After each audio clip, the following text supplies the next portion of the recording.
Ang tanong ng isa nating masugid na tagas-baybay, Sir, may singsing ako, may tatak K18 at may tatak na 950. Naguguluhan ako kung K18 ba o 950. At yan pong ating bibigyang linaw sa video natin ito. Lamang ang may alam.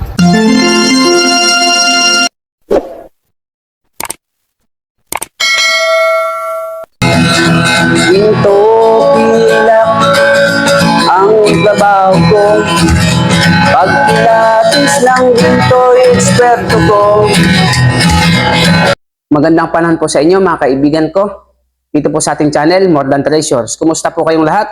Nawa ay nasa mabuti kayong kalagayan at lagi ligtas sa anumang sakit at karamdaman. Sa video po natin ito ay bibigyan po nating linaw ang katanungan ng isa nating masugid na taga-subaybay. Ngunit bago po yon ay shoutout po sa inyong lahat.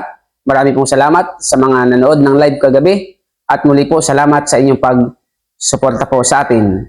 Na wala lamang po ang internet natin kaya naputol ang live natin kagabi. So sisikapin po natin na tayo makapag-live na muli sa mga susunod po na gabi. Ano po?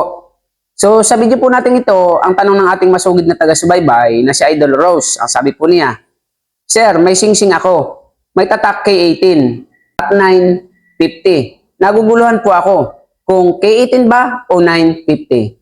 So sa video po niyang ito, sa katanungan po niya, ay naguguluhan po siya kung alin ba talaga ang tamang tatak. Ano po?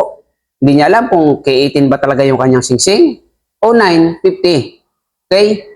So yung ganyan po mga tatak mga idol, mga ka-More Than Treasures, kapag hindi ka po talaga sanay sa alahas, ay talagang maguguluhanan ka. Kasi dalawa nga po ang tatak. Ngunit, dadapat at subalit, ang ganyan po mga klase ng singsing, kaya po yan ay ang tatak ay K18, tapos meron din pong 950, dalawang tatak, ibig sabihin, dalawa din po ang kulay ng ganyang singsing. Pag sinabi pong K18, yan po ay gintong 18K. Pag sinabi din pong 950, yan po ay platinum 950.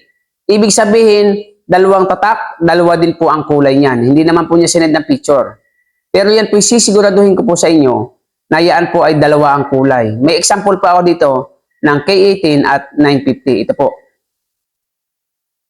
So yan po ang example ng K18 at 950. So may kulay puti sa gitna, yun po yung platinum.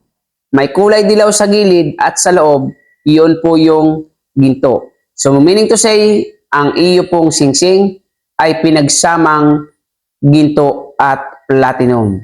So yung pong sa gilid at kabuuan sa loob ay ginto. Yung nakaibabaw naman sa kanya puti, yan po ay platinum. So marami na po tayo nakuha ang ganyang klase ng mga alahas at malimit nga po yan ay sa singsing.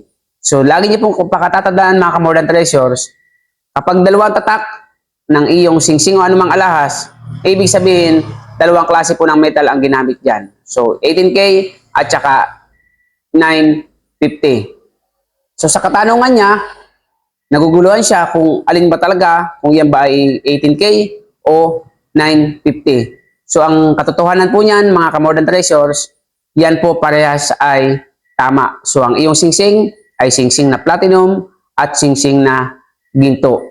Pinagsamang ginto at platinum. Yan po ay tinatanggal ko kapag ako ay nagbebenta sa alahas. Inaalis ko po yung platinum. So nawa po sa nagtanong nito sa kay Idol Rose ay nasagot ko po ng malinaw ang inyong katanungan. At sa mga bagong dating kung nagustuhan niyo po, pakisubscribe niyo po ang ating channel. Pakihit niyo po ang notification bell upang lagi kayong update sa ating mga bagong videos. At kung may katanungan, meron po tayong comment section. At sa mabilis na usapan, meron po tayong FB page, More Than Treasures. Maraming po salamat sa inyong walang sawang pagtangkilik at pagsuporta. See you on our next video. God bless po. Lamang ang may alam.